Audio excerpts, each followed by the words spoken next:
Welcome to the Pitmaster Podcast. We're barbecue competition competitors that aim to share information, advice, tips, and tall tales about our favorite pastime. Head over to thepitmasterpodcast.com for all things Pitmasters, or follow us on your favorite social media platform. We won the Open in '98, and that was with 400 teams. The thing is, when people tell me, hey, I did your recipe, and my family thinks I'm amazing now.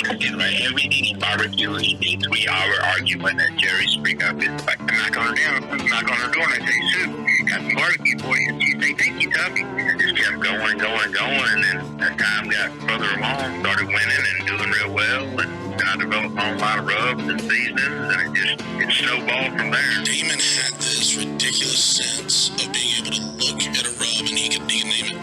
I'll never forget. So he looks there and he goes, hey man, I say, what you doing over there? Well, I got that Sunburn Docks and Plowboy's bottle. And I was like, are you kidding me? Here are the hosts of the Pitmaster Podcast, Rusty Monson, head pitmaster of Salt City Barbecue, and the two-time grand champion pitmaster of Smoke Ain't No Joke Barbecue, the Anthony Luan. Right, thanks Jesse for that intro. That's Jesse Johnson, by the way, who does our intro from Big Johnson's Barbecue. We've mentioned that before, but I just want to kind of reiterate that. But we're here at Barbecue Pit Stop in Salt Lake City again. So last time it was too much fun, so we decided to come back. So if you guys are in town, I always shop here at the Salt Lake City store. It's my favorite one. They got everything I need, especially pellets. I mean, just pellets upon pellets upon pellets. They have every sauce and seasoning you guys are going to need. If you guys are into Traegers, if you guys are into Yoders, if you guys are into like the good one, which I have, they have one here. They have the Marshall, the exact same cooker I cook on. So I'm standing over at Memphis. Yeah. And then they do sell Salt City drums as well. So if you guys want to come in and check those out, or they can get one, I'm sure. Yep. Anyway, man. So a couple things. I went to Texas. Yeah. I hung out with Travis McGee of M Grills and cooked on a Big M. And I got to see his operation, which is super cool. And got to see all of his grills, how he makes them. Hang out. We cooked a brisket Texas style with post oak. It was, very Texasy. So that was cool. But yeah, man, those M Grills are something else. So nice. I seen you brought back a C4. Yeah. I was like, it can fit on the plane, right? And because here's the thing. I'm going to get a golden ticket this year, and I can't do that. I can do that in Utah because we have a lot of competitions. Actually, we're going to talk with Terryl about that later. But I need more. I need like 15. So I'm going to travel. And I figured if I'm going to do something, instead of driving my big diesel truck, like 10 hours, why not just grab my C4, throw in a bag and head out, Right. And so that's kind of where I'm at right now. So I'm going to go and travel with my C4. I'm going to cook at it at this one on June 19th is an SCA competition. Again, we also have a backyard that day. And the next day on the 20th, as well as a pro KCBS comp, which is a qualifier. So if you guys are interested, stop by and cook that one. But yeah, man, hanging out in Texas with M Grills, really impressed with what they do down there. All American made stuff. Travis, we're actually going to have on the podcast. So we'll talk more about that later. But yeah, man, it's a cool awesome cooker. Heck yeah. Well, I haven't been up too much. Came down over here, walking around the store. I got a pile over here of stuff I got to pick up. But I've been enjoying these Southwest dots here, Rusty. I think enjoying is the wrong word. No, they have a nice jalapeno kick to them. Uh-huh. I think you'd enjoy them. You want to try them? No, I'm good. I feel good. Sure? No, I'm good. I eat it. I don't want to lose it. Oh, you don't want to lose what? The stuff I ate before. Oh man, whatever. Yeah. No, but I've actually been messing around in my backyard with the Salt City drum. Oh, nice. Been doing some mods to it. Sorry, Trevor. I'm just making it the way I like. But yeah, it's fun. I've been cooking quite a bit on it, so it's so far I produce some good pork, and that's what I usually do well in anyway. So right, we're getting a lot of practice in. We have a practice tomorrow. Of course, I've been practicing with steaks. And like I was telling these guys earlier, cooking steak right now is quite, it's like you have to have a part-time job just to support your practice habit. Because I dropped like almost $60 on 2 steaks to practice this week.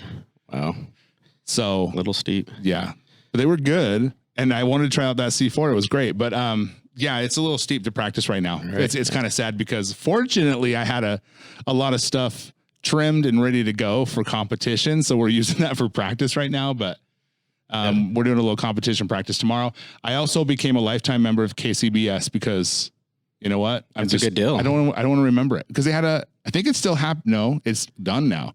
Yeah. But you got $100 off a lifetime membership for all of May. So I took advantage of that and I'm happy I did because I got a cool certificate. I got a cool name badge, but then most importantly, I don't have to worry about ever signing up again. So it's just done. That's awesome. You want to know what? My wife threw a wrench into my game plan for the competition because Sugar's Barbecue, she sent out some rubs and sauces, and I did that on my pork. My wife's like, this is the best pork ever. You need to do this as a competition. So I'm telling you, Linnea Oxley. She just messed up my whole thing. I'm like, that rub of hers is awesome. The sauce was amazing. Everything's amazing. No, it really is. We say a lot of stuff. I'm blown away, but I've been using it a lot. In fact, it's great. So anyway, let's anything else you got going on this week? Competition wise, we have the SCA, we have the KCBS. You guys can sign up on our website for that. You can also go on the Facebook of Great Western Barbecue Events and Utah Barbecue Association. Sign up for those. It's probably going to be the only qualifier around for a while, and who knows, probably all year. I'm not trying to say it's not, but it could be. So, right. Yep. That's about it. So let's get up here. All right, guys, we have Terryl Miller on. We'll get to that interview right now. And hey, let's not waste any more time and let's just hear from a word from Traeger real quick and we'll get right to that interview.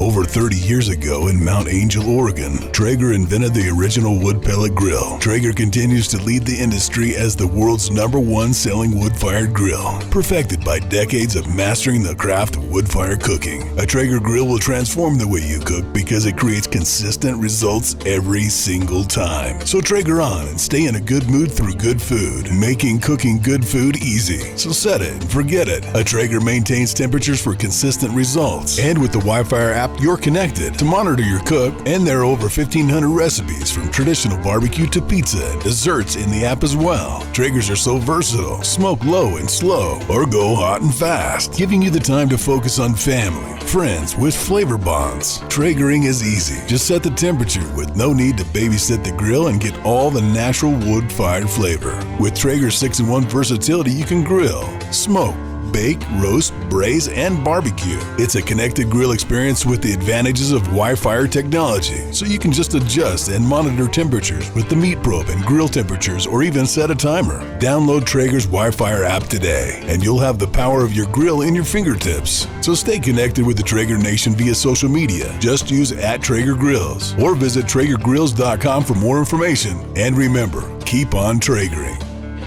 Okay, everyone, we have Terryl Miller on the show today. She is a local judge extraordinaire. I'm telling you, she's got her hands in everything. Name a competition, she's in it. She's been a Dutch oven competitor. She is the head judge and judge coordinator for the World Foods Championship, which is awesome. I just got done with the class taking that. I'm so pumped to cook it, maybe judge it. It's hard when you have the option to do two. If I can go cook it, I'm going to. Right. She's also our local SEA rep. She's also a judge for that. She's been a KCBS judge forever. She's cooks on national television. I mean, she got it all. So we're here to talk to her about all of those things and kind of get her behind the scenes of all the SEA judging KCBS and talk about World Foods and talk about Dutch oven cooking. So Terryl, introduce yourself. Well, I think you did well. I think that you kind of hit it in a nutshell. It's all about food sport for me. I've been involved in it for a long time. Since about 99 is when we started competing, my husband and I, in Dutch oven cooking. We went around and we wanted something to do together. We had 5 kids. We still have 5 kids. We wanted to do something for the two of us to spend time together. And so and I'm a very competitive person. He's not so much, but he went along with me and we went and watched some competitions and got the bug for food competition. And so we started competing. We went home to Idaho, to his hometown of Shelley, Idaho, to do our very first competition, and we won. Oh. And it was, from then on, it's always been about competition. We competed that year at the Dutch Oven World Championship, and we came in second. But everybody else had been competing for years, and here was our first year. And then we came back the next year. We won every competition we entered, and we took first at the World Championships in 2001. And so Since then, though, he won't compete anymore. He's done. Once you win the top, he feels like you have nowhere else to go. And I don't feel that way. I feel like, well, I want to go win again the top, type of thing, different personalities. So I started getting into other competitions type and other judging because I love to judge. And so I got involved with KCBS. I actually flew to San Jose, California to get my judging because there was no classes held here in Utah and hadn't been. I was signed up for one in Mesquite and it got canceled. And I wanted to be a judge so bad. I flew to San Jose. I was there early enough that I took the table captain class right before. And then I got my judging there. And ever since then, I've judged every KCBS competition possible and a lot of backyard stuff too, not just KCBS, because sadly in Utah, we don't have a lot of KCBS contests. You have to go out of state really to get a lot of them. It's why I'm not a master judge yet. It's a goal, but I'm not there yet. Then I was lucky enough to apply to judge at the World Food Championships in Las Vegas. And it was a blast. And I went down, I was scheduled to judge 3 competitions, 3 of their preliminary rounds, and I volunteered to help. I was there, and I said, I will do anything you want me to do. I ended up judging 10 categories that year. Whoa. Because I was there, because I was willing to help. I got to judge 2 top 10 categories, which normally us normal judges don't get to do that. It's celebrities, it's sponsors, it's, people like that. I met some great people there. And then they moved from Vegas, which was so close, drive down. They said, well, we're moving to Kissimmee, Florida. And so we flew out to Kissimmee and I did there. And I also helped and just got to know the people who run World Foods. Mike McLeod owns MMA, which is who started World Foods. And they are an amazing organization. And they give the opportunity for home cooks, for chefs, for everybody who wants to compete in food competition, who are diehard competitors, to compete in an arena that you win a lot of money if you're good. $10,000 each of their categories win, and then they move on to a final table of $100,000. There's not a lot of that opportunity here or anywhere in the U.S. for us, or in the world for that matter. Yeah, for competition cooking, competition especially. cooking. Yeah. A lot of money, and it's a lot of fun. I've made a lot of friendships through it too. And that's probably, you guys know, competitive cooking, you become really good friends with your competitors. It's like a family on the weekend, right? It is. Yeah. It really is like a family. And then I had heard about the SCA, about the State Competition Association, and Fidel Astorga and Steve Johnson, they set up a class, and I'm like, well, I'm already a judge for all these other things. Why not? And so I love steak. No problem. Didn't realize at the time that there were ancillaries, actually. I'll be really honest. I didn't know that. But I went down and took the class.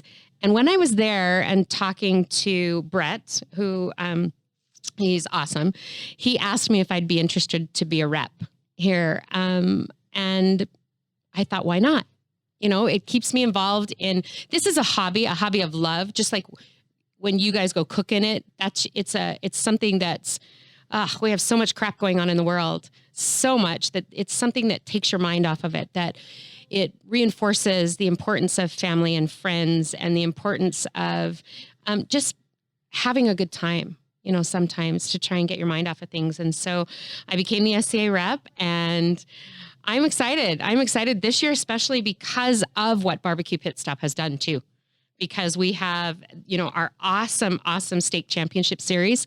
Gives you lots of opportunities to cook, gives you lots of opportunities to win golden tickets, to the SCA World Championships, which is going to be March 12th through the 14th, 2021. They've rescheduled. Oh, cool. Yeah, they've rescheduled it because of the conflicts of the JAC, of, the World Food Championships. They want to give the competitors the most opportunity to be able to go and compete in everything that they want. So they just announced that it's still going to be in Fort Worth, Texas, but it is March 12th through the 14th instead, which is kind of nice because World Foods moved theirs a little bit this year. It's November 6th through the 10th in Dallas, Texas. So they've had to kind of postpone their final table. It was supposed to be in May. It was supposed to be done already, but they had to move it to August 5th through the 9th. It's still being held in Indianapolis, Indiana, but, you know, final table had to be moved to August because of COVID.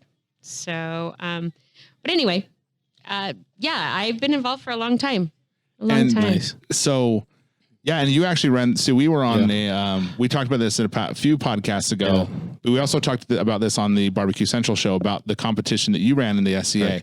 Yeah. So which was fabulous. So of course, it's in the midst of everything. Everyone was really worried, and kind of all eyes were on you. Yeah. And all eyes were on one in Alabama, I believe. Yeah. And those are only 2 competitions, and I got to say, you can't control everyone. It's impossible. And you were doing your best. Right. I got yelled at a few times. We had a few judges get yelled at too, to be real honest, but it was so, none of us had ever experienced it before. Truly. They set some pretty good guidelines that they wanted us to follow, you know, distancing and making all of you wear masks when you came and chose your steaks, you know, all of those kind of things. We just were so ready to be back competing, not just running, but competing, being part of that. And so we did everything we possibly could. And I think we came out of it. I haven't heard anybody got sick. Nope. You know, I haven't heard that, you know, I think that it was really successful. I think it was great. And it was, everything about it was very professionally done. Right. And that's what we told them on the Barbecue Central show is like, you know, it was great. I mean, I didn't have any, I thought it was awesome. Yeah. Right. Yeah. Let's touch about that, because we gave our perspective from this side of the table. Right. What was it like on the back side of the table after we turned our steaks in? Right. How did you feel that how it went in there? Like we talked about on the Barbecue Central show, we were just a whole bunch of sheep following each other, wanting to check out each other. And that's when you come over the mic, separate 6 feet, you know? And so we try, and then we go and migrate again. Right. But what was it like on the other side of the table where we weren't able to get access to? I have to say, in the judging area, most of the judges were beautifully cooperative, put it that way. We sat at a table, 2 6-foot tables, and there were 5 judges, like one at each corner kind of thing. It was like so separated from each other.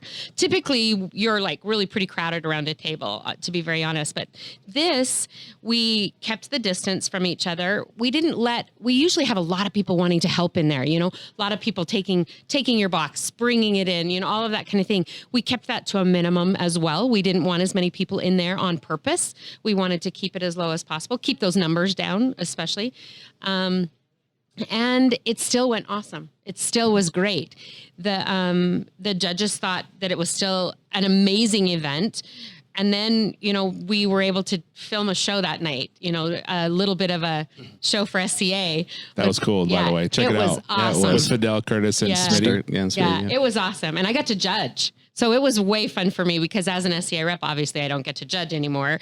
So I got to judge, and it was awesome. It was so fun. And we still kept our distancing in there for it on purpose, even though they didn't film it. They don't film us judging, you know. There were people out there filming you guys, seeing you guys. It's part of why we reminded you, you know, remember, we also didn't know, is anybody going to stop by and say, hey, you know, we're going to shut you down because you're not doing what you said you'd do, type of thing. And they didn't. I think for the most part, most competitors were pretty good about it. I mean, your family is a little different, you know, but you kept your space between teams for the most part. I think it couldn't have gone better. I really believe that. So I have a question for an inside track. When I turn in my box, I usually factor a 5 minutes with my rest period, about 5 minutes after I turn in my box to where the judges are going to be able to see it. So I kind of factor in my rest time there. With this going on, is 5 minutes still fair, or do you think as a competitor, should we stretch that out? It's not longer. It's not longer? It's not longer. Okay. It was pretty quick. It was a pretty quick thing in there. It was probably less than 5 minutes, to be really honest. All right. It was, your box came in, and I mean, we were cutting those steaks within a minute or two after they were in there, cutting it in half. And then we don't cut them until the judges are ready to take them. And towards the end of the turn-in time, you probably could factor 5 minutes, 6 minutes. At the beginning, not at all. We were right on it. So you had no wait time at the beginning. And I never know who's turning in what, of course, because your boxes are so, not anyway marked. And it was faster than normal. It felt like, it felt faster than normal. I don't know why, but it did. Right. Do you factor in the wait time there, Rusty, with your steaks? Do you factor that into your rest time? I'm not convinced of it yet, so no. I mean, if something convinces me otherwise, then maybe. I think if you were at the end, if you waited to the end and you saw, 10 competitors take their boxes at the same time, you should factor it in. Yeah. If you're at the beginning when, it's like 1 and then it's like 3 or 4, you know what I mean? I don't factor it in then. That's my opinion. And as a judge or even as a competitor, if I was competing at World Foods, if I was competing at SCA, that's how I would factor in. At the beginning, you're going to get, I don't really want to be right the first person. It's not because the judges will judge me differently, because they should still judge you as fair as they do every other one. But it would be, I want to be a couple into it to get them going in there. You know what I mean? To get them in that zone and get in that judging. And then I would go in then. I would never wait till the very end. That would be too stressful for me. I like to go first just because especially in SCA, because I'm Mr. Ancillary. I got to do all of them. And I just want to get it in and be done and focus on the next, I'm not waiting. I just want to get done. And then I get so worked up and I'm so tired when that steak goes, I'm going to just turn it in. Right. That makes sense. Just relax. Yeah, that makes sense. Stress. Do you do all the ancillaries too? Yes, I do. Awesome. Yeah. I think they should send a test steak in right out the gate for the first steak. That's actually not a bad idea. Not a competitor steak. That's actually a good idea. You just kind of get that taste. Yeah, just get the palates going. Because man, that's the first. I tried to make sure I get excited, but I'm always holding back. Like I'm waiting for somebody to turn it before I do mine, because I feel like their judges, or no matter how seasoned they are, their first couple bites are going to be really tight. And see, I told the story before, but as a judge, I flew down to California to judge a class, and I sat down. The first was chicken. And as a human being, let me preface, I'm a human being. I bit into the chicken, probably the best chicken I've ever had. But my mind immediately goes to, what if there's something better? And I judge them appropriately based on that stupid thought. And I wake up in the middle of the night going, I should have judged that higher. I give him an 8. Well, I give him an 8 instead of 9, and that's terrible. So, I mean, as a judge, if you're a judge out there listening, if you intend to judge, man, just, if it's good, judge it. It's good. Yep. And don't be afraid of giving 9s. I gave 5s. I get pulled out. That's where you get in trouble. Okay. Now you give 9s. It's true. And it's true in SCA too. It's like, okay, why are you giving that? Right. And especially when we compare, okay, so I get the inside look I watch my judges, and if 4 out of the 5 of them are judging all of the, 7, 8s, 9s, I'm going to that one judge who's judging 5s and 6s going, you're being too tough. You're not judging on the same level as the other judges. So you're swaying, who wins because of it. I've only had to do that twice. And the first time, we actually let it go through the whole thing because it needed to be fair. Everybody was going to be judged the same way. He was low on everybody, right? And then I went to him and I said, hey, I don't want to be, the mean one. I don't want to, but I need you to know you're judging 2 or 3 points lower than every other judge. He's like, really? He had no idea. Wow. It's because he set his top as, a 7. Where his top shouldn't be a 7. No. You can get the top marks. Yeah. It's okay. And I kind of sat and talked to him about that. And I said, as a judge, if I have 4 steaks sitting in front of me, all 4 of them I've judged at the top marks, that's okay. It's okay. It's not a bad thing, And so just the couple that I've had to do that, they've been great once I've told them, but I think it's the same thing as you had in your head. It's like, oh, what's better? Or they're comparing, and you're not supposed to compare when you judge. You are supposed to judge that on its own merit. And so I can judge. I always say this. I would judge my husband and as fair can be. I don't care if his stuff isn't good, I'm going to give him low marks. I just am that kind of a person that I'm going to judge you on what you put in front of me. I don't care who you are. I mean, I may love him, but I just don't. If it's not the best, I'm not going to give him the best marks. I think my wife would do that to me too. She tells me all the time. She's absolutely does. Yeah. She just, nah, It's not your best. All right, cool. Because she's honest with you. But I do Yeah. that with everybody that I judge. You know, I am that honest with everybody. I have a lot of friends that compete in World Foods. And I keep getting, you know, you should do it. You should do it. You should do it. And I keep teasing them. I'm going to not judge coordinate anymore. I'm going to leave and I'm going to go compete. And they're like, oh, no, we're not going to accept your application. You know, It got lost. Yeah, I don't it know got what lost. happened. Sorry. But because I compete so much, that is just so hard to just stay in that judging area. I love that, but I want to compete in that, Right. you know, I want to prove myself to myself, not to anybody else. I don't care. But to me, I want to go prove that I'm the best. Yeah. And that's, you know, that's why I think most competitors are in it. And if you're not, you're in it for fun or to prove you're the best or both. And I'm the both guy. Right. You know, I'll have fun. Oh, and yeah. it's about the fun. Yeah. But I want to, I mean, I love You wanna Anthony, be the best. but I want to slit his throat. You know, that's just how it is. I wanna beat not him, yeah. figuratively. Yeah. You want to beat him. Yeah. It's about that. I want to, when I show up to the competition, I want to beat everybody in that parking lot. But at the end of the day, I What had a if fun it's time. a park? You don't want to beat those guys? No, because that's all backyard stuff. We never get that option. That's just those fancy backyard guys. That's true. Real quick question. In KCBS, if you judge someone low, they will ask you to repeat a class. How does that work in SCA or even World Foods? So if you judge low at World Foods, you probably won't be invited back to judge. That is the biggest difference. World they're Foods, hardcore. Oh yeah. We watch really carefully. And we actually have an issue. We have a couple times we have chefs who come in and judge them and compare. And that's so not what EAT is about. You know, the EAT methodology. It's about everything individually on its own merit. And we went and talked to this chef and he's like, well, I make it better. Mine's better. And we're like, I don't care if yours is better. That's not what you're judging. You're not comparing his to yours. You're judging his for its own merit. He goes, well, I'm still going to give it low. We didn't invite him back. You know, things like that. That sways too much what happens. And I mean, when there's 0.5% between who wins first and wins the money and who doesn't, you have to be cognizant of the fact that our teams deserve fairness from their judges. We want it the most fair, impartial. I'll give you an example. Last year we had a judge and one of the rules for World Foods is once you come in my judging tent and once you are a judge, you are not allowed to go fraternize. It's not that you can't go watch.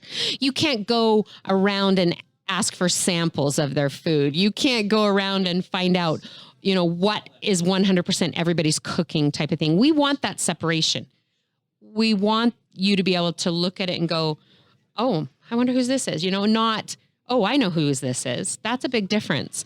And we had a girl, she came in and my judges come in for a judges meeting a little bit and they're sitting around, you know, maybe 20 minutes, tops 15 minutes before they judge. And all of a sudden she disappeared. And I get a little stressed at that because then I have to fill it with another judge, you know, and I have those waiting around to come and do it. And I looked around and I went to her table and I said, hey, you know, where's your fellow judge? And they said, oh, she went in the tent with all of the, you know, into Kitchen Stadium. Oh, no. And I'm like, what? So I had to go into Kitchen Stadium, find her. She was sitting, talking to a team who was giving her a sample. And I'm like, you can't be in here. She says, oh, okay. She went back in and I talked to, so we have Chef Rees out there. And I said, you need to make sure nobody comes through my tent to you. You know, those are my judges. I went back in and she was proceeding to tell her table what everybody was cooking out there and what they should taste and what should be the best thing on their thing. Needless to say, we went and said, I am so sorry, but you are not allowed to judge. Oh, no. Ouch. Oh, yeah. And we kicked her out like 5 minutes before we were judging. We grabbed someone who was waiting in the wings. You know, we always have some of those. And like I was in Vegas, you know, and brought him in to judge. But it was just like, even the judges at her table were appalled at her behavior. That is just something you don't do as a judge. There's etiquette to being a judge. And we teach that to you every single time you come and judge, not just at your classes. We reiterate those things. It's like when you SCA judge, you come in and we do a little bit of a judges meeting, just like we do, you know, a competitors meeting, the cooks meeting we do. You know, we go through all the rules type of thing, short, but we go through them. When the judges come in, we also talk to them. We talk to them about the fact that, you know, you need to be impartial. If you know someone's cooking something, you shouldn't be judged that. And I have a wonderful judge who said to me, don't let me judge this ancillary. I know exactly. I told them to do this in it, And so he recused himself from that and became a helper. He still helped, and got to taste, afterwards, because after they judge, we have a tasting table for those helpers type of thing. And I appreciate the fact that he told me that, because I know of his friendship. Because like I said, this is a family, right? Right. All of us are friends. And I help all the time with competitors, with helping them tweak their recipes, to help them, this has too much salt, this has too much this, right? And I appreciate the fact that he actually owned up to that and wouldn't judge that category. It was much fairer for you because he did it. Now I would do that for a spice. Like if it was chicken wings, I just recuse myself because I'm not a spicy guy. You should. And it would wreck me. If I bit into one wing and it was spicy, I'm done. You should. So. And it's the truth. My mom is a judge. She comes to World Foods and she doesn't do spice either. And so she picks and chooses which categories to judge, because you can't judge fairly if you have something wrong with your palate. And I'm not saying that not eating spice is wrong. I don't do a lot of spice either. But it's something you can't judge them fairly on. Mm-hmm. Like chili, and I love chili, but I wouldn't be able to do chili because there's a lot of hot chilies out there. Yeah. Yeah. These new dots might be too hot for you. What are they? They have jalapeno kick to them. Sometimes things are just really gross, it's just really what it is. Now if they had a dots competition, I can't, because I don't know what's wrong with you people. Yeah, let's jump into a little bit of the World Food judging. They're obviously a little different than KCBS, and they also the execution is different, right, versus tenderness, right. So let's talk about a little bit about that. So their methodology is the EAT methodology: execution, appearance, and taste. However, the first thing they judge is still appearance. They kind of flip it, because appearance, it changes once you've tasted it, right? I have taught EAT classes now for, I don't remember how many years, but the first EAT class I went to, they explained execution as how well someone cooked a dish, how well they executed it to what they said they were going to cook it. So at World Foods, they're required to send in a paragraph saying what they're cooking, and then all of their ingredients, not amounts, but ingredients, so that we have it. And we have tablets that the judges can ask us, hey, what's in this dish? And we read that description. And in that description, if they say that they're going to have a, jalapeno, whatever, type of thing, you better dang well taste that jalapeno. And that's in that execution score. If it's not there, then they didn't execute well. If they say, I think we had one that it was supposed to have chocolate and you couldn't taste chocolate at all. It's like, what? And they were so specific in their description paragraph. And even all of the judges were like, can you read that again? And they're like, okay, but what happens when we can't find chocolate? And I'm like, well, you take that execution score and it goes down.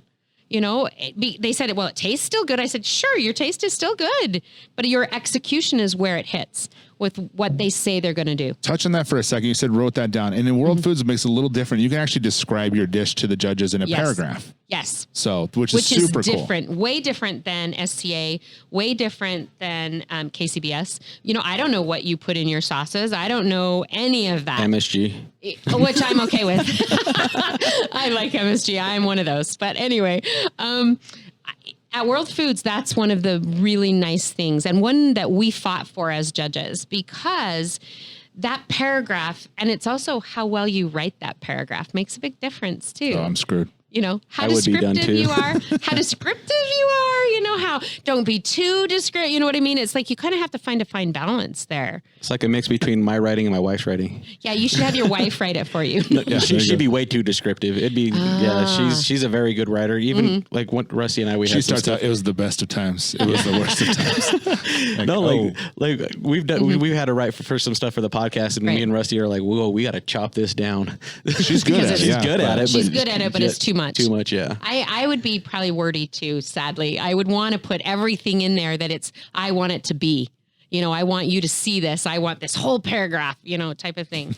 But the ones that are one sentence aren't really very helpful. You know, That in would that be me. I put bacon in it. yeah, you're in the bacon category. It's chili.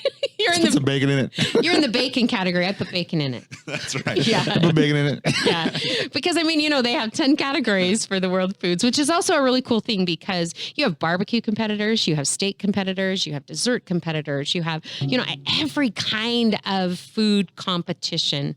And I've made friends. I mean, I've done competitions where I was flown to LA to film a competition and to audition actually for a competition and be filmed. And I met 2 ladies from Utah.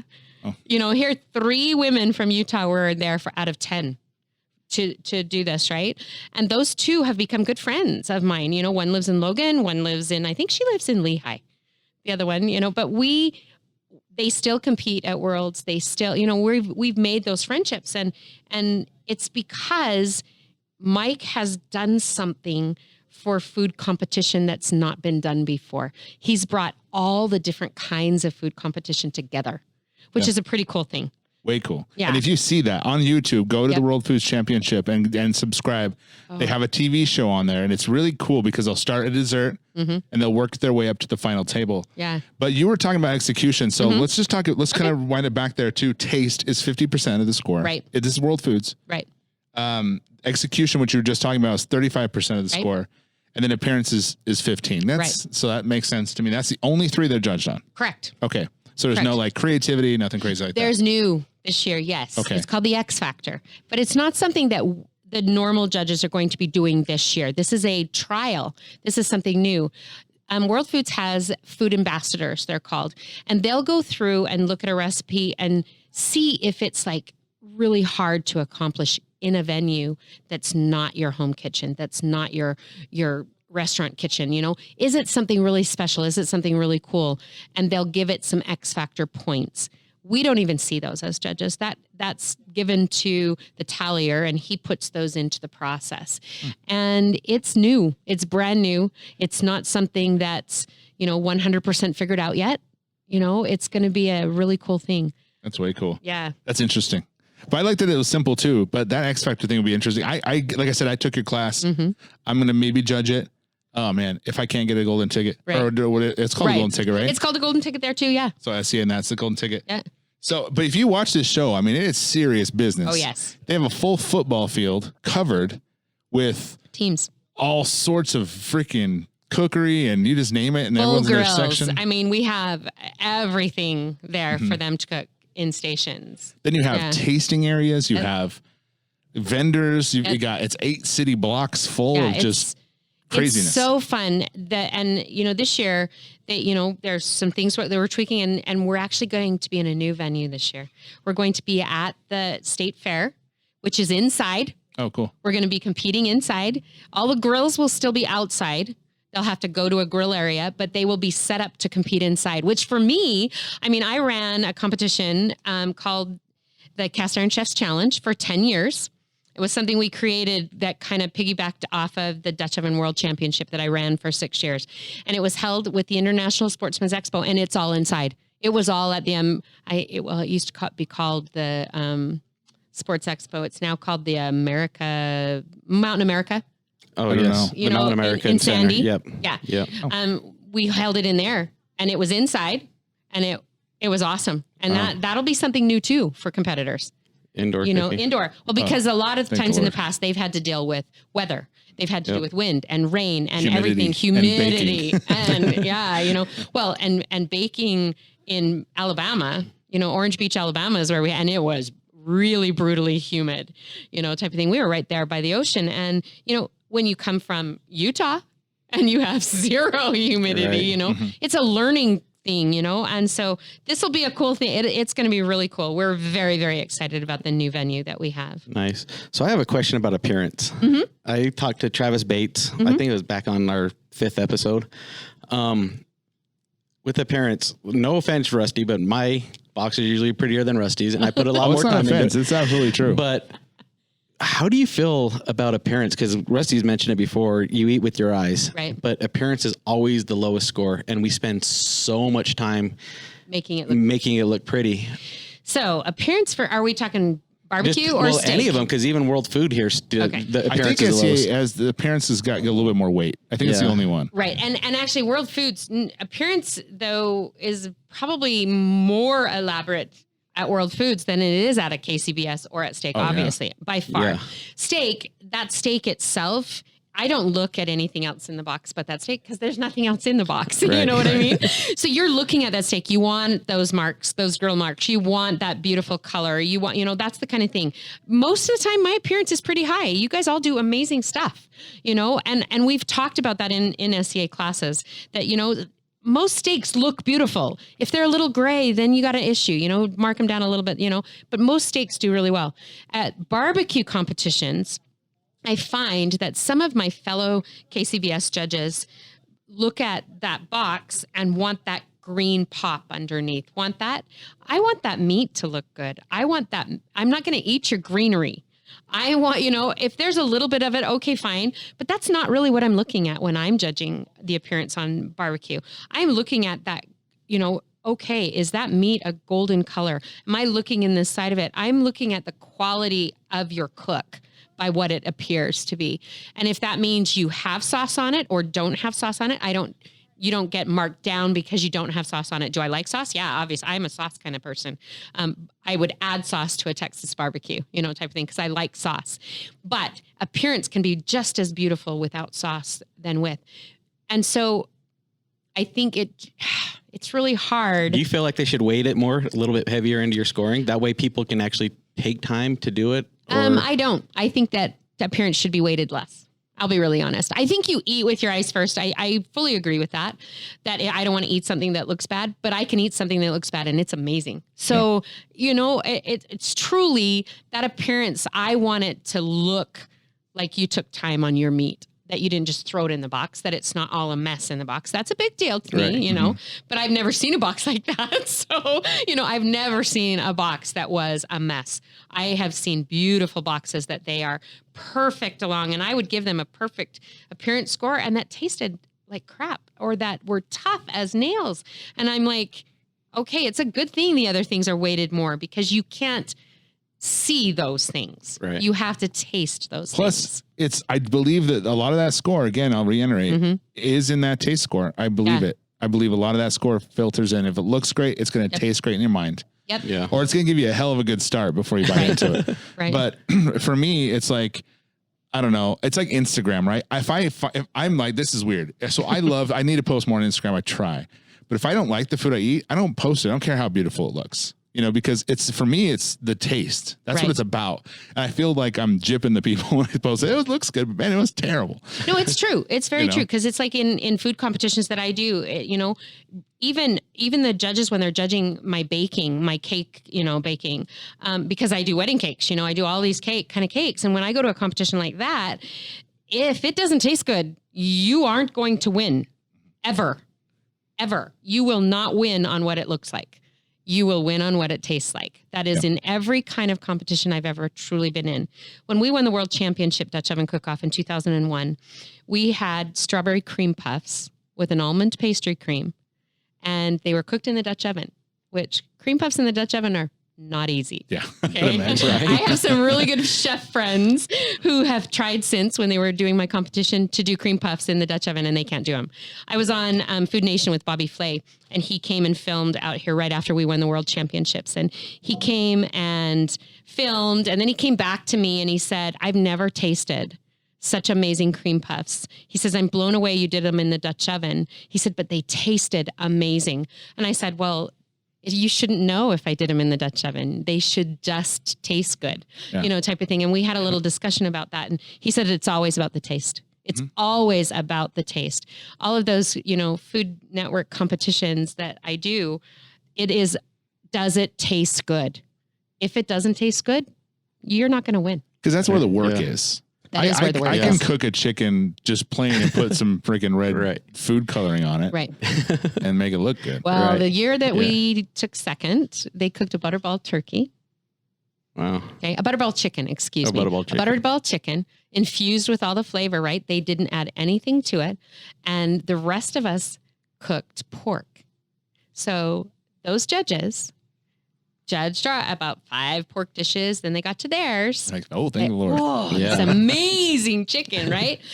And then they judged more pork. So guess who won? The chicken. Yeah, because it was amazing because they judged all these pork dishes. And I'm not saying we should have won. We didn't feel our recipes were the best recipes we'd ever done. They were good, but we didn't think so we were not disappointed in the fact that, we were a little disappointed in the fact they won with a butterball chicken, but, and they didn't ever compete again either. It was their first time competing and their last time competing type of thing. We knew the year we won that our recipes were stellar and there was nothing that could taste better than that. It's part of why my husband doesn't want to compete anymore either, is that he goes, how can I top those recipes? How can we top? We did a filet mignon and a Merlot and mushroom sauce, and it was incredible. Every single filet was cooked exactly the same, pink in the middle, just perfectly. And we knew we had come away from that. But if we had lost, I would have I wouldn't have. I would have been disappointed. I knew we won. I knew in my heart, I knew that we had done the most amazing recipes that we had ever found and that they tasted amazing. And I get asked to make my cream puffs all the time. All the time. My son, when he was in high school, we did them for his dances. We did it all the time. His best friend had a baby. Well, his wife had a baby. And he's like, the only thing I want is your mom's cream puffs to celebrate, type of thing. How do we get an order in? Yeah. Well, if I'd had time, I'd have brought you some. Well, you'll be able to find me on the 19th. Okay. Right, yeah. I'll be there too. You'll be there too. Those are the kind of things that you want people to remember. You want them to remember your ribs or your steak, or you want those judges to go, man, that was the best thing I ever tasted. I have had some chicken that's amazing, and then I've had some chicken not so amazing, type of thing. And I have wanted to go and find the competitor who won that chicken and go say to them, hey, what did you do? What did you do different? As a judge, I wish that they would let us do that more. Go and learn from each other, because as judges, that's one of the things that we allow at World Foods after they're done judging. They sit at that table and they say, hey, what did you think of this? What did you think of this? Which one did you think was the best? You learn from other people. You learn from other people's palates. They could, they'll say to you, oh, well, I tasted this. And you're like, oh, I didn't taste that, type of thing. You learn those things and you become a better judge when you do that. That's cool. That's what we're going to try and do this year, is we're going to try and get some people together and bring that together. So the judges and the competitors, and have it like face to face, like, cool. Hey, this is what I'm tasting. This is, what did you guys do? And live feedback and stuff like that. Cause I think that would be awesome. Oh, I want to do that. Yeah. We had it set up, and then the whole COVID thing happened. So we have to do that again. But, so I want to kind of touch on the SCA thing just a little bit, just as far as the judging goes, because we'll talk about World Foods as well, and we'll get a little bit more in the depth in that. But sorry, guys, I need to adjust my mic. There we go. Okay, it was falling on me. So how does that work? Because a lot of people, we cook steak, we cook ancillaries, and this is similar with KCBS. So what you're going to hear, please, and interchange, because they're very similar, right? As far as the judging goes. However, in KCBS, there's 6 judges. You drop 1 score. In SCA, there's just 5, and that's it, right? And we don't drop any scores. Okay, so walk me through that. Okay. So what happens when I turn in a box to you of a steak? Okay. Where does it go? It comes, so you turn it in, you sign your ticket, take it away with you, and they bring it to the back into wherever we are as judges. And if the judges are ready, we'll take that steak, we'll cut it in half. That's why it's so important how you place it in that box, because we had a couple of new competitors at the last one who didn't come back and talk to us after the cooks meeting. We said, come back and talk to us, right? So we could tell them, it's really important how you put it in that box, because we're going to cut it in half and they're just going to look at the top. That's your appearance, is that top part. The bottom is where they're going to taste. So, and when they cut in half, is it where the steak is or from the box? No, it's the steak. Okay. So if you've got a steak that's turned sideways, you're going to get it cut sideways. If you've got it sat perfectly, it's going to be cut in the middle. And we try to be really careful, if there's any real big fat pockets or something like that, we'll cut away around I didn't know. That's interesting. Yeah, we're cognizant of that fact. But we're going to cut it in half, and we kind of move it a little bit, and the cut is on a slant so that they can see the inside better, so they can see your cook. how you cooked it. And we want to do it in a really rapid time because, it's out to the air and it'll change color. And so we don't want that to happen. We want every judge to see it at its original form, at its original color. So once it's cut, it's taken to the first judge. First judge will take it, open the box, look at the top part, close the box, put their appearance score, open the box, cut a piece off, close the box, taste it, judge, put their judging slip into the envelope that's attached to the top of the box. They don't know you from Adam. They don't know whose is what because, it's a ticket that's anonymous, basically. Then it moves on to the next judge. And they're pretty fast. Yeah. So with KCBS, the appearance goes through the whole table. This one just stops with one person. It stops with one person. And that's why that top part is so important. We don't cut that top part. That we want everybody to see that top part exactly the same. Right. And then they cut from the bottom. Where KCBS, you go and everybody sees the whole thing at once and, which is great. However, it's getting cold. As you're going through and nobody's judging it yet. And so I think that SCA has kind of added that little bit of benefit for the cooks, by doing it this way. And then once it's done, all of the judges have finished it. We take the judging sheets. It goes usually to a table where a lot of the helpers can come in and eat and everything. This last one, of course, because of COVID, we didn't allow that like we did before. We were trying to be much more careful. So, but normally it would go to a tasting table, basically, where people could come and taste.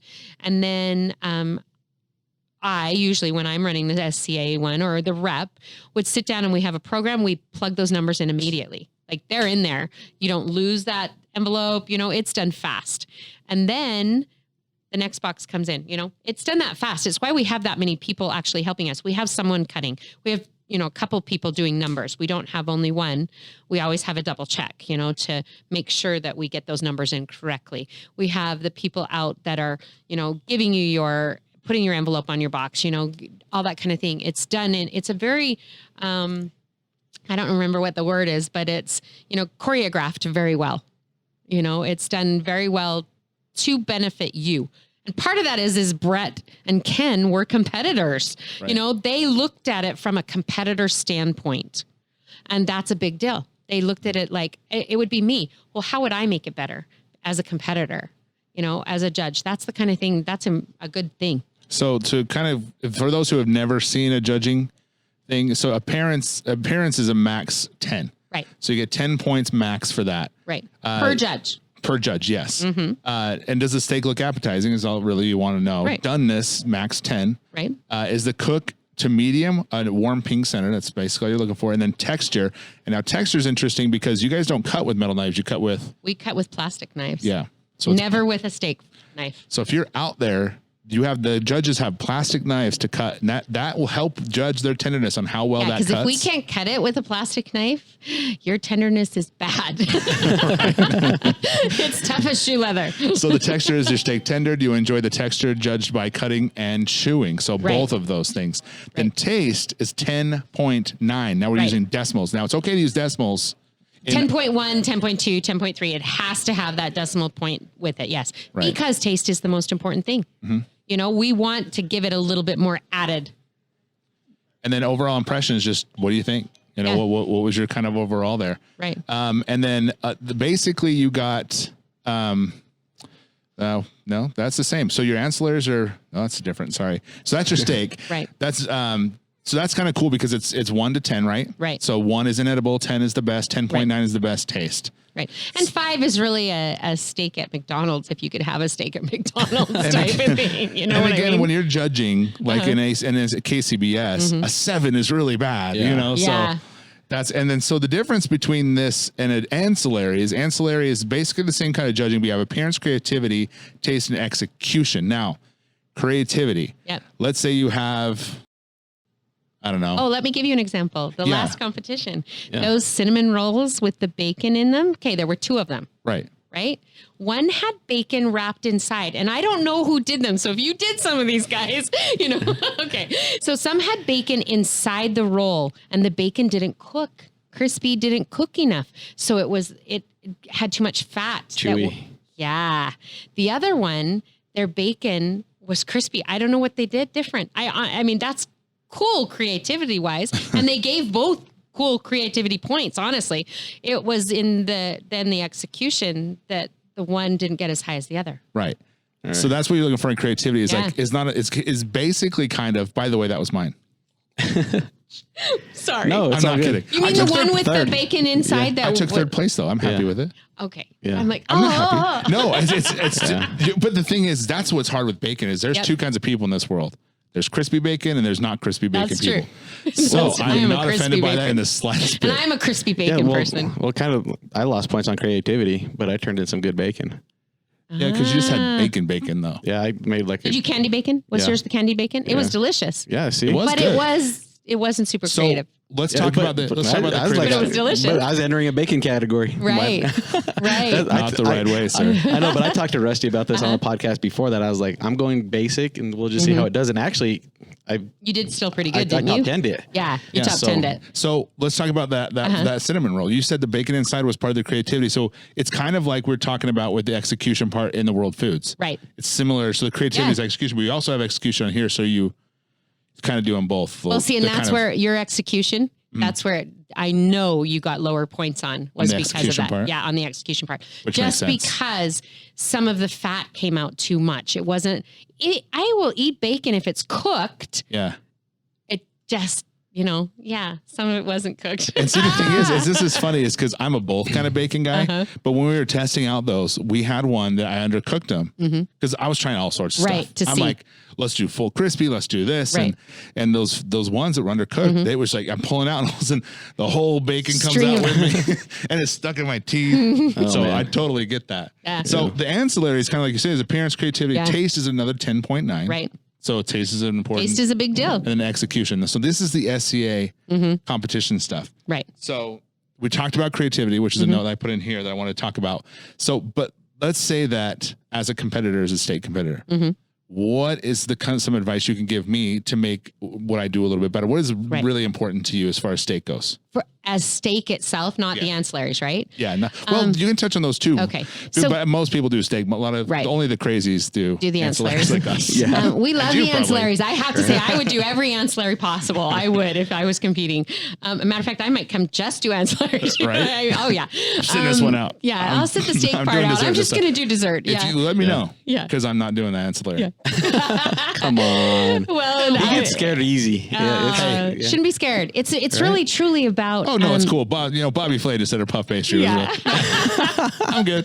It's okay. Whatever. And I was really lucky. I got to do a show with Taylor Hicks. He did State Plate here in Utah, and I got to film with him doing that too. And I took cream puffs for him to taste. So, so steak. Let's just and if you want to touch on ancillary, feel free. But steak, what's so steak for me? If you do not cook it to a medium, you're going to lose points from me. Even though I would prefer to eat it medium rare. My steak, if I'm cooking, cooking it for me to eat, enjoyment is a medium rare steak. They had to do something to make it harder, to make it a competition. And cooking a steak to a medium is harder than it is to be well or to be rare. The window for well and medium well is so big. And then the medium one's so tiny. Yep. It's a really tiny window. That's part part of why they did that. It's bigger. That's why they did it, so that shows me you're a good steak cook. If you can cook that perfectly to a medium. And I do like grill marks. I wouldn't dock you probably. Well, no, I might. I like grill marks. I think a steak needs grill marks. That's an interesting question because if I love grill marks too, but I like to sear a steak. And I think the taste of a seared cast iron. A seared steak in cast iron is so amazing. Good. Do you think that would do well? It would do really, really well on taste. I'm not so sure I think that every judge in SCA has kind of got into their mind that it needs grill marks, that it's important. I'm okay if the grill marks aren't like deep, dark black grill marks, but that there's some grill marks on there. But a seared steak, I'd probably give really high taste marks. Especially if it had a good crunch to it. Yeah. Right. So let's talk about grill marks for a second then.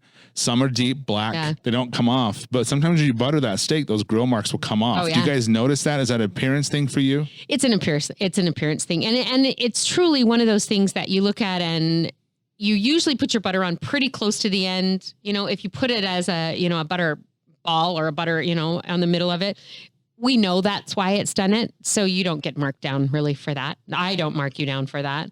And especially because butter, especially flavored butters, do amazing things on steaks. Right. So yeah, I would say make sure you cook it well.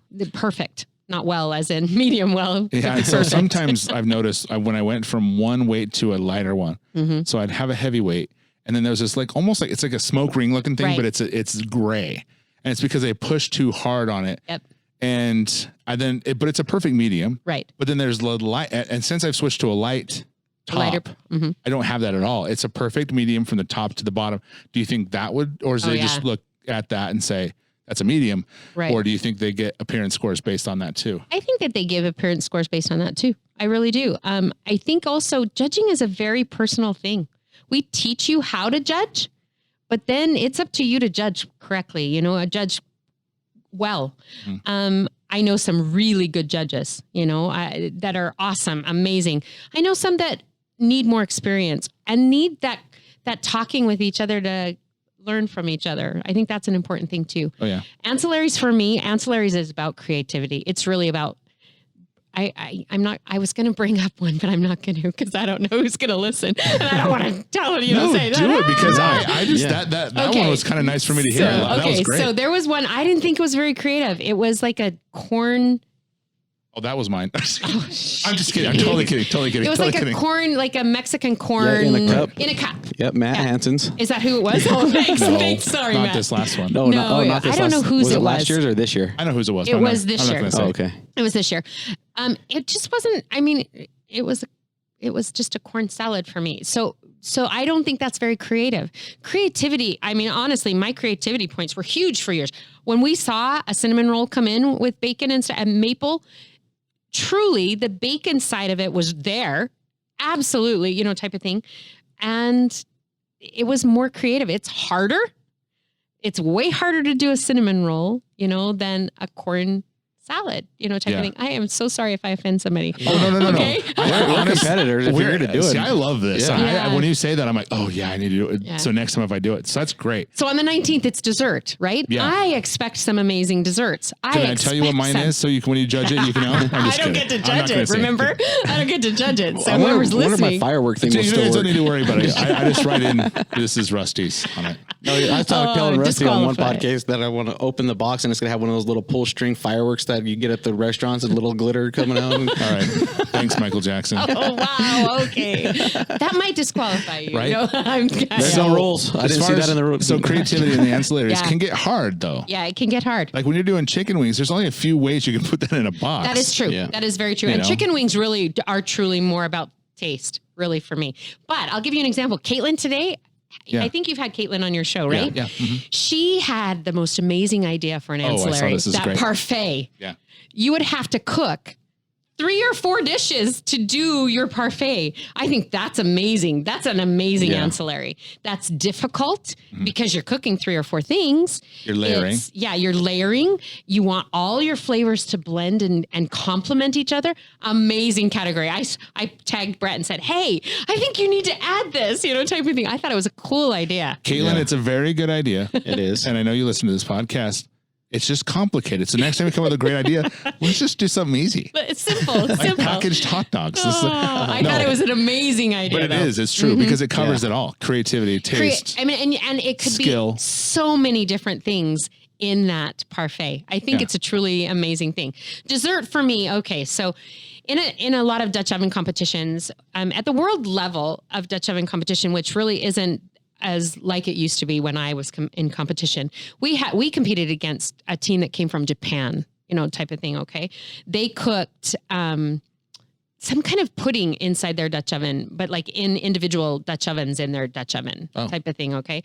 And that was what we were looking for. We wanted to be able to do a pie in a Dutch oven that we could take out of the Dutch oven. Mm-hmm. And so the crust wasn't so thick that it was, hard to chew through, but we wanted it to be flaky. We wanted, we wanted that. We wanted the difficulty. It's why we did cream puffs. My husband had to create, they are lid lifters, little metal things that he set on that elevated my lid to crack it to allow the moisture to escape, because that's what cream puffs puff. Oh yeah. Is the moisture escaping, right? He created those specifically for competition. We saw a lot of people put a wooden spoon in, to hold their lid, but that's not very secure. This was secure, powder coated, everything done. Which because Dutch ovens are famous for holding moisture. Exactly. That's the purpose. For cooking bread and stuff. It's why the purpose of it is the moisture, right? But we needed the cream puffs to puff. So we needed that moisture gone. We tried it first without it and it didn't work. They were hockey pucks, so you want that creativity in that way. I want desserts on the 19th. So all of you competitors out there, not that I'm judging or anything, but I would love to see. There might be a grazing table this time. That's true. I want to see some really cool desserts. I want to see some, I don't know, something unique, something cool. Tiramisu. I like tiramisu. I think I'm not going to say anything. But I'm not doing tiramisu. There I was think someone who did else. down in Lehigh. They did. What are they called? They're an Italian. I have a total blank. Oh gosh, I just did too. It's like a yawn. Thank you, cannoli. Cannoli. There we go. That's what's good about doing live things. The fans. They did cannolis. I talked to him, so I can say this. They were not executed 100% because the cannoli was made with bacon, right? And the bacon became too soft, type of thing. But that was an amazingly creative type of thing. I want to see something that's going to be challenging. I want a cake that maybe has a totally different flavor to it, totally different something to it, and it's do you think though, going into a dessert category and trying to be creative could be a detriment? Because you obviously have a more refined palate. Right. And you're someone who can handle that. Right. But because we're new, this whole SCA judging thing in Utah is very new. These people have judged one, if none, at this point. So do you think that's the safe route to go? And maybe what you're saying could be done in Alabama. Right. Right. I mean, that could be true. That could be very true. I know that we have some SCA judges though, who've come to World Foods and judged. We've had, so you have some that are far more experienced that I think that they'd be thrilled. But yes, I think you have some that are going to say, "Oh, do me a peach cobbler." Probably my least favorite cobbler people. Right. Yeah. Dang it. Better change it to cherry. Yeah. Blackberry raspberry. No, I'm telling you, blackberry raspberry is the way to go. Those kind of things. I just think it's an ancillary. Have fun. Go and find something that you would not normally do that's going to stretch you as a cook, that's going to make you a better cook, that's maybe going to bomb, but that's so fun and cool to do. That's what I would do. And it's only $25 to do that. It's a cheap, fun. Sometimes 50, depends, but mostly. Depends, yeah. So, and this one on the 19th, we only have one ancillary. We only have dessert because it's a Friday night.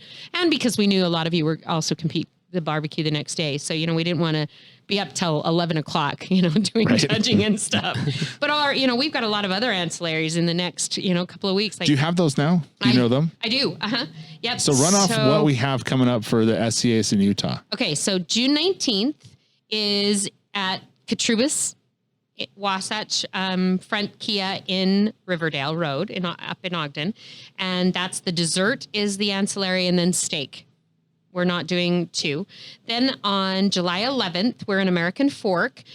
This time we're not at ThermoWorks where they're like, not their state fair, but it's like their little park. Yeah. It's like where you had your comp. It's like the Rotary? 100 North, 550 East. That's my jam. That's where I used to live across the street from them. So that's where the one in July is. And we're having dessert again. Okay. And hot dogs. Oh, nice. I can't wait for the hot dog. I've been thinking about this hot dog all thing. The different kind of things you can put with it. Like, I'm just going to put a hot dog. That's what I like to eat. You are not going to win. I have this vision in my head that I got to put onto a plate. Yeah, I'm excited. I'm like, so that's going to be cool. And then we have August 15th. We added this one because, of course, we lost our April one. So we added this one. It's at the Layton Barbecue Pit Stop. And it is, anything on a stick and burgers. Okay, question. No, continue. Okay, I'm going to ask you a question right after because you have one more. So go ahead. I have one more. And that we're September 21st and it's wings and appetizers. Oh, rebound on wings. Yep. Right now. And appetizers? Yep, and appetizers. I won the appetizers last time. Yeah. And appetizers. So, and we're also, I have to say, it's not 100% yet, but we're looking at doing one in Idaho Falls Oh, cool. and possibly Meridian, Idaho too. So we're trying to get some more That would be even awesome. going. But for the barbecue pit stop, state championship series, these are the ones. And I didn't know if you noticed, but Steve Johnson said we're going to do an ancillary champion too. Yeah, they saw that. I don't think we mentioned that. Yep. There's going to be an ancillary champion now too, not just steak, but so they're keeping track. Yeah. Of everybody's points for them. The one thing though, if I'm now, I'm gonna have two. I have two questions. Okay. One, the ancillary, they only take the top 3 for this competition, right? Yes. So you have to, if you score 4th, you're not part of it. But they're tracking points further. Oh, are they? Okay. Yeah. They'll track points further. So Okay.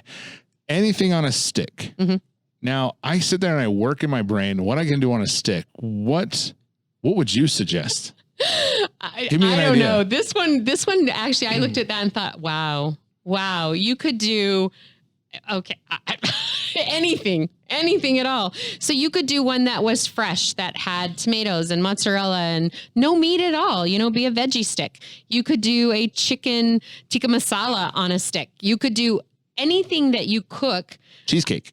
You could do a cheesecake on a stick. Absolutely. Is the stick a toothpick? The stick is not a toothpick. The stick is a skewer. Heard. Okay. And is there a station one you have to use there, or I don't think so. this is new for us? Yeah, not that I'm aware of. I will find out. Do that. Because I think it's just a regular skewer that you can get at Walmart or, anywhere. And Barbecue pit stop. do they have them? They probably- Quinn, do you guys have regulation skewers here? So we have skewers up in our Layton store. Okay. Yeah. I think Are they wood skewers? yes, they are. There you go. Yes, That's there you go. probably the ones I'm going to use. So if you guys are looking to get ahead of that, get your Yeah. official SCA skewer. I'm Barbecue actually thinking system you in could Layton. probably use metal skewers too for all I mean, it's really Right. anything Just on not a a stick. toothpick. Just not a toothpick. So you got to get a stick Exactly. that fits 6 right. Yeah. in a box. And actually you can, I know somewhere you can buy them that are like, I don't know, how many inches is that? 6 inches, 5 inches? Yep. That you would be able to put in those boxes very nicely. Nice. Yeah. The only place I know is in Roy, but Utah. That's the only ancillary that stresses me out. Is the anything on a stick. There's so many. There's my so much mind you just could- runs. Well, that's the problem is there's too many ideas, right? Right. You have to decide, okay, am I going to do savory or am I going to do sweet? Am Yeah. I going to do meat? Am I going to do veggies? And that's why I was hoping you would say, this would be a good idea. And then I could just stop and go and Nope. sleep better at night. No. Okay. Regulation stick. I'm going to go get one today. I've been talking with Leanne from Sugar's Barbecue. We came up with the perfect recipe that I'm going to try to execute. Oh, very cool. That's called cheating, sir. No, not at all. You can't ask Peyton Manning to help you throw a football, all right? Yeah. Well, guess what? you can. We came up with some serious ideas. I should show you the feed offline. I'm going to show you after our feed. Do it. Cool. Very cool. Yeah. I would probably do a dessert one because that would be my wheelhouse. I would, do something, a strawberry shortcake one, or, I do something. Claire. One thing I think it was Christy Vanover told me is that dessert just wins. If you have the opportunity, do a dessert. I shouldn't say stuff like this. I'm It's true, editing though. that out. It is you're so. not. I'm Do you know gonna why a edit that dessert out. wins? Everybody loves. Well, I can't say everybody. There are some people who don't like sweets. I don't know them well, but there are. They're not coming back. They're not yet. Desserts do win. Desserts win. She's right. She's very right. And she's going to be there this January. Not 19th. everybody's going to do desserts. She does ancillary. Oh, Yeah. She's going to. she's not. You're telling her not to. If she's driving 400 miles. I'm actually super confident. I used to live in New Orleans and I used to work at a very prestigious restaurant down there, and they had desserts that would knock your socks off. And I'm Take doing one of them else. and That's what do I'm it doing. on a stick. Yeah. There you go. Yeah. Take one and do it on a stick. Truly. That is what I would do. It was because I think that would win. I think a dessert on a stick done well would be amazing. So I just real quick, we're kind of running out of time. Okay. But I want to touch on the Dutch ovening thing because me personally, let me just tell you my story. I grew up on Dutch ovens, and I didn't know they had competitions. I knew they had chili and they used Dutch ovens. So a couple years back, I signed up for the IDOS and I became a member, and there was like a competition. Right. And it was here last year, I think. And that's the first one I ever heard of. So you started doing this in 1999. Right. What was the scope of Dutch oven cooking back then? There was a Dutch oven competition at every city celebration. I mean, we could do 30 in a year, you know, and we did. We went around and did Dutch oven competitions everywhere. The Dutch Oven Society at that point was really big. It was really, I mean, we cooked for the Olympic Committee. Wow. You know, I mean, we had opportunities that, well, Food Nation with Bobby Flay, you know, it was something because Dutch oven was so integral to Utah, you know, as part of that. And so it was huge. It was bigger than SCA. It was bigger than, you know, than a lot of KCBS, especially in Utah, you know, and sadly, as the years went by, so let's see, we won the World Championship Dutch Oven Cook-Off in 2001. And then I ran the World Championship for 6 years. And then another 4, because I did 10 years of my Cast Iron Chef's Challenge. And my husband became the IDOS president, and we wanted to really go international. We wanted to be the International Dutch Oven Society. And we spread throughout the world. We had members in Australia, we had members in England, we had members in Japan, you know, all over. We had chapters, they're called, all over the US and Canada and, you know, all over Japan. The Japanese Dutch Oven Society was part with us. And the problem is politics is everywhere. And politics crept into the Dutch Oven Society in a not very good way. And I don't want to knock any beginner, you know, people that started the society. They were amazing. They had awesome ideas, but they also were kind of, you know, home. They wanted to kind of keep it home type of thing. And it was really hard. It became a really difficult time. I know that my husband will never, ever volunteer to be a president of any kind of organization again because of his experience there, because he was vilified by people. You know, they felt he was destroying the Dutch Oven Society, even though it had the most number of members at that time, you know, and it just has kind of gone downhill. It's expensive, you know, it's just gone by the wayside. We have had some amazing presidents and amazing people who've tried to keep it going. It just hasn't kept going. And you said it's expensive. Is it kind of like the KCBS style where if you're not cooking Wagyus that cost $200, you're just not winning? Oh, yeah. Because the World Dutch Oven Championship, I mean, you don't cook backyard cooking at that. Our cream puffs are an example. Strawberry cream puffs in an almond pastry cream with half a strawberry inside, you know, and they had dipped strawberries in the middle. That was not unusual. You know, everybody, amazing pies, amazing cakes, amazing, you know, all those kind of things. Those were what it was, what the competition was at that point. Those people who wanted to just compete in, you know, have a cobbler, you know, they didn't go to that level. You know, even though their food was awesome, you know, type of thing. But it's expensive too. And it's addictive. I'll be really honest. I think we own probably 100 or more Dutch ovens. Which is, yeah. We have I think it's a 16 or an 18-foot trailer filled with Dutch ovens. Wow. You know, it becomes an addictive thing and it's expensive. I love it. You know, I love doing it. And my kids grew up on that. They grew up on that food and they grew up on that history, you know, because we would go teach Dutch oven classes. We would go and do demonstrations all the time. And it was a huge part of our life for a long time. And it took us away from home a lot. But then my husband also works for the government, works for the VA, and he started to travel 2 or 3 times a month, 2 or 3 weeks out of the month. And so we didn't have the time to do it anymore. It's also time consuming. It's also physically harder than state competition. Can I tell you that? Just think about it. Those ovens weigh a lot. And because then you're cooking three things, if I remember right. You're it's cooking a bread, a dessert, and a main dish of some kind. And you're in a timed, you know, area, a timed arena. And it's a lot of physical time and physical hardness, I would say. And it's not that we couldn't physically still do it. It's we choose not to. Right. Now we do it for enjoyment. Now we do it for the reason that most people cook Dutch oven is because it's delicious. Nothing tastes better than a Dutch oven meal, in my opinion. And because it's fun, it brings back memories. You know, those are the reasons we do Dutch oven now. You know, we just don't compete anymore in it. They went the Mayweather route.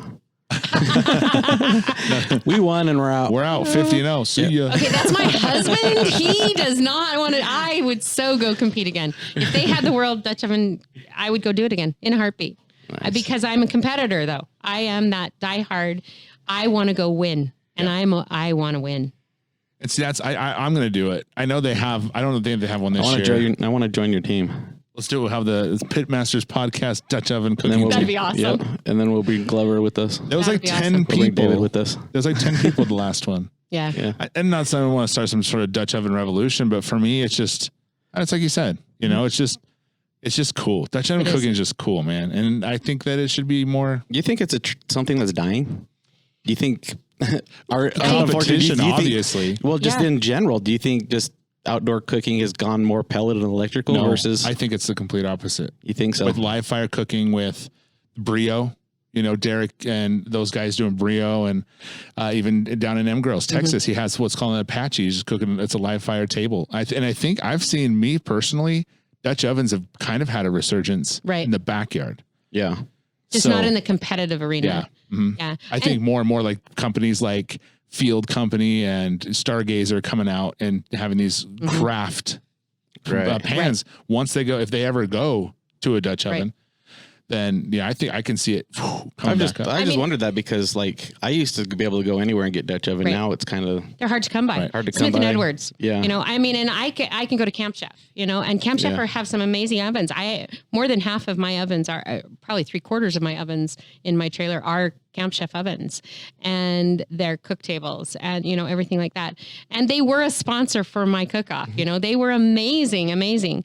And, we're looking at trying to bring back some competitions. The International Sportsman's Expo, we've been in talks of doing competitions at every one of their shows, in Denver, in Sacramento, in Scottsdale, Arizona, and here in Utah. And of course, this year their show had to be canceled, right? But we're going to have 3 or 4 days, depending on how many, of competition. And I've looked at that and I thought, okay, am I going to do, a state competition one day? Am I going to do, Dutch oven competition one day? Am I going to, type of thing? And I would love to bring all of that in. I mean, really, the World Food Championship way of doing it would be easier to do 4 days of that. Yeah. Than to do a 1 day of Dutch oven's hard, but I would love to do a Dutch oven one here. We should have it as an ancillary. Just That'd one, be awesome. though. Just one. Just one dish in just the one Dutch dish. oven. Dutch oven dish. Have to do it in Dutch oven. That'd be awesome. Okay. What's up, Brad? How are you going to do that? Because apparently it has. You have to have charcoal. Well, that it's served on the lid, right? It is served on the lid. So that's one of the things. So you have to have 2 Dutch ovens. Yeah. One that has your lid. Has a lid. Yeah, and the other one you use to cook with. Yeah. And we know it's true. So when I ran my cook-off, Camp Chef provided all of those chefs with a whole package of equipment, right? But they used all 3 of those ovens that they got, and they needed extra lids. So we brought our trailer down and we lent lids to them to serve on, type of thing. And every year they came back and competed, they got another piece of equipment from Camp Chef. Camp Chef was amazing as a sponsor. They just gave, and they gave them, a barbecue grill, and they get, that one of their things that they had come out with. They were an amazing sponsor. And we were good friends, and Ty sold, but I get it, type of thing. But they are still amazing. They still have amazing equipment. They even have smokers that are amazing, and that I was involved in their woodwind smoker launch.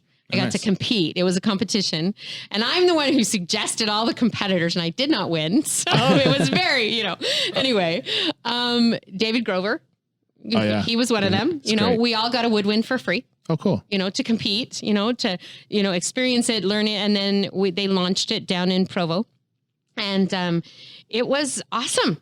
It tied, the smoking barbecue community together with food competition that Camp Chef sponsored. And, they're pretty amazing at it. So that flat top we got. I made smash burgers on that the other day. Whoo, honey hush. Yeah, the Philly cheesesteaks I made on were amazing. Yeah. I love their cast iron too. I've got a couple. And I have a lot. I have some Lodge too. I also have some Macas that are like this big. Quinn, do you guys got Camp Chef here? They do in that corner. Yeah, so you can come down to Salt Lake here and get some Camp Chefs. Oh, yeah, look at this. So Quinn's bringing over Dutch ovens right now. Yep. Yeah, That's look a at that. sick one. Yep. That one.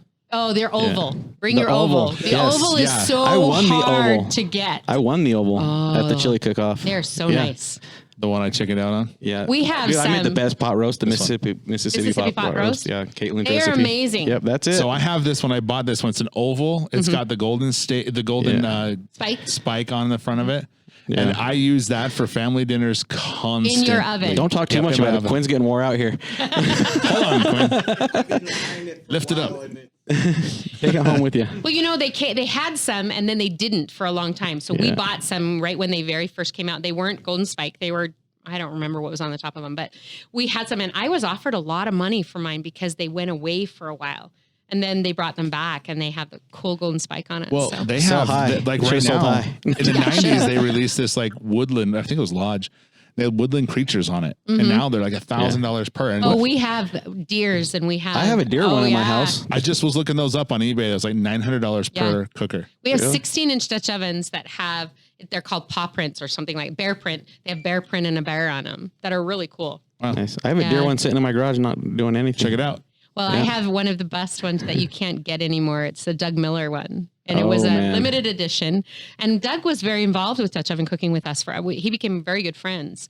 And so when he passed away, you know, it's a lot of money. And he signed my Dutch ovens and said, amazing cream puffs. You know, it's like, cool. it's like Nice. this, and it's still in his box. I will have never taken it out. I probably never will, you know, but it's mine and I'm not going to sell it. It's Right. probably worth a lot of money, but But I think with Dutch oven cooking with Kent Rollins, you know, and what he does, and if you guys aren't watching Kent Rollins on YouTube, look it up right now. It's No, that. after the podcast. yeah.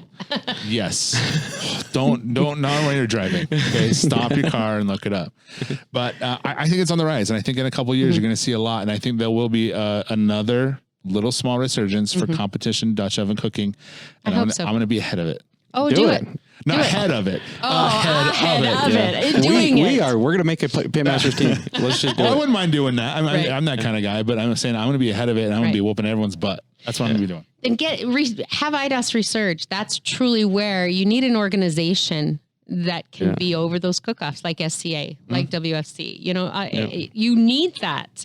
So anybody out there who wants to be involved in an organization and share with each other, do it. We used to have a spring convention every year in Davis County, and we had tons and tons of Dutch oven cooks who just demoed and gave to the public, you know, tasted to the public. We had all these sponsors, we had all these vendors, and we taught classes. It was an amazing thing. And as it's gone downhill, I mean, it's still, you have to have money. And so people started to question, well, you know, what do I get for my membership? You know, well, what do I get for my KCBS membership? Right. You know, I get a paper card. I do. Yeah. It's a paper card now. Exactly. You know, Actually, if but- you're a lifetime member, you get a plastic one. do you? Okay, nice. You know, but what do you truly get? Well, you get love and passion and friendship and fun. And, you know, that's what some people just didn't get. What do I get for it? Well, you know, you get a lot for it. It's like any other organization that you put in time to. And, you know, and those who haven't showed up to competitions ever, it's just like that. It's just a new set of friends. I mean, it's just like going to a family reunion. Like that one at the SEA, I think why it was so hard. Again, you did a great job keeping everyone apart, but you can't because we're such a tight-knit family. We haven't seen each other in months, man. Yep. So that's what's cool about competition cooking is that literally, I mean, I met Quinn here over here, and I know these people. I know you. I know Anthony. We're doing this podcast because we met at a competition. Right. You know, we know each other. Right. So it's just I cool. think the first time I met Quinn was in Wendover.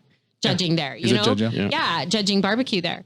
And it's the same thing in every organization that I'm part of. World Foods, I have friends that are in New York City, you know, of every kind of cultural whatever. They are amazing. I love having that opportunity to become friends with people that in my narrow little world living in Utah, I wouldn't get otherwise. Right. Yeah. For me, that's important. Agreed. Well, it's even like I've connected with people on Facebook that are competitors, and we talk on Facebook and, you know, have little conversations there. I've never met them in person, but they're a friend. But if you had the opportunity to meet them, it'd be awesome, but right? we both compete, so we're both on the same level, and we have this connection already. So and traveling out of state like I do with competitions, I travel a lot. And You know, it's just cool. You just know everyone every time you show up, even if it's in Montana or South Dakota. It's just like, you know, you have friends there. It is. And like, for example, I got an SC4 from M Grills, and I'm gonna do SCAs. I'm gonna fly in with just an M Grill and a backpack. Right. Guarantee you, there's gonna be 100 people lining up to help me out with at the airport, man. Guaranteed. They're gonna be like, what's in the bag? The C4. Cooker. It's like that one guy who came to the ThermoWorks one on his motorcycle. Aaron Clement. Yeah. You know, that was pretty awesome. Yeah, I could do that. That's what I'll do, but they'll surround me though. Aaron, for example, like Fidel gave him tables, tops, you know, all that stuff. I mean, it's just It is a cool about community. friendship. It's about friendship. What you get for your membership. Yeah. That is what you get for your membership. Cool, Terryl. It's been super awesome having you on, and you're a wealth of knowledge. We probably go on for another hour. I could anyway. I don't know what it is when we get with these judges. It just goes. I know, especially if you just she knows she's judged everything. Yeah, she has it all. Yeah. So, but I don't know if you have any links to Facebooks or anything like that you're interested in. I'm not. I don't. So I'm one of those really bad ones that when you go to when you go do competitions for Food Network, right? They're like, oh, what's your Instagram? Oh, what's your, everything. I'm like, ugh. I'm so not into that. I love Facebook. Yes. Friend me on Facebook. I have lots of friends from cooking competitions, from any, that kind of thing. And as long as I, go in and check you out and make sure you're, then I'll say yes, type of thing. I have an Instagram. I use it when I have to have something showing my cakes, my baking for my baking competition. At least two cakes, right? Yeah, I do a lot, but I do more of that on my Pinterest page. I have a whole Pinterest page that's Cakes by Terryl. Wow. I refer when I have brides call me and say, what is it? What are your stuff? I have a wedding cake this Friday. Yay! I'm back to doing cakes. So weddings again. Yeah. Yep. It's like, put this here and leave. Yeah. And there's like 3 people there in the corner. I'm invited to this one too. That's cool. Well, awesome. So again, guys, we appreciate your time. And maybe we'll probably have you back on because I feel like there's a lot left on the table here. Yes. So thanks again. And thanks, guys. Well, thanks for having me. Yep. Thank you.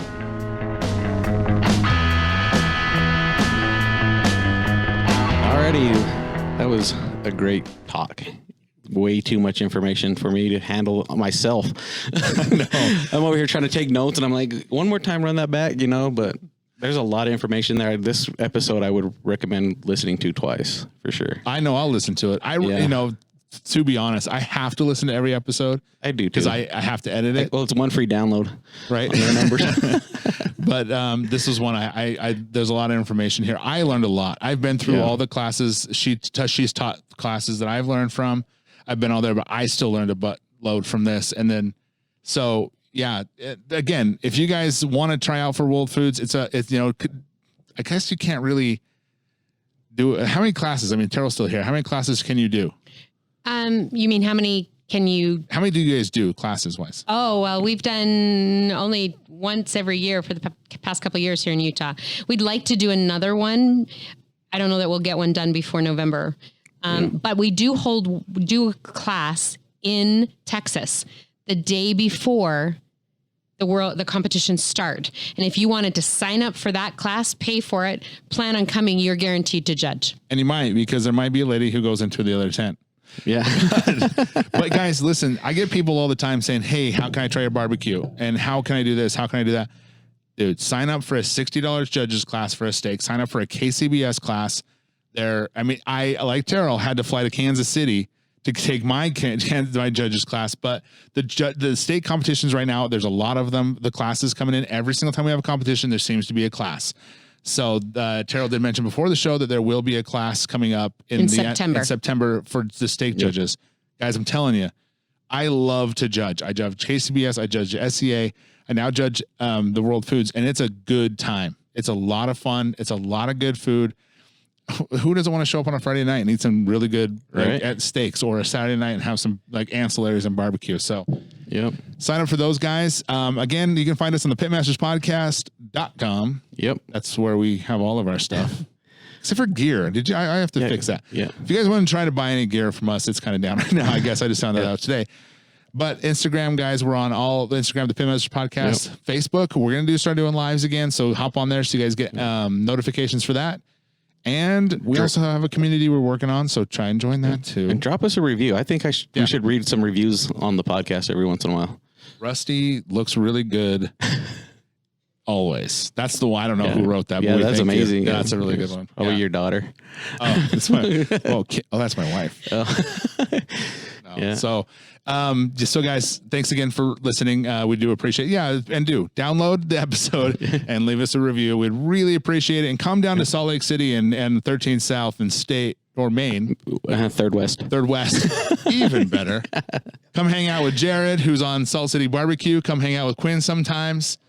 Parker's down here now, so come hang out with these guys and buy some stuff. I'm in here a lot buying, and I've never. He has one of everything behind me, so some stuff is everything. So come down and buy a lot of stuff, guys, and trust me, bring money because you're gonna come in here for one thing and leave with 7. And I have we came to record today, and I have a pile over here. Quinn has to check me out, and I'm leaving out the door so I don't do that right now. So thanks so much, guys. You have a great one, and again, thanks so much for listening.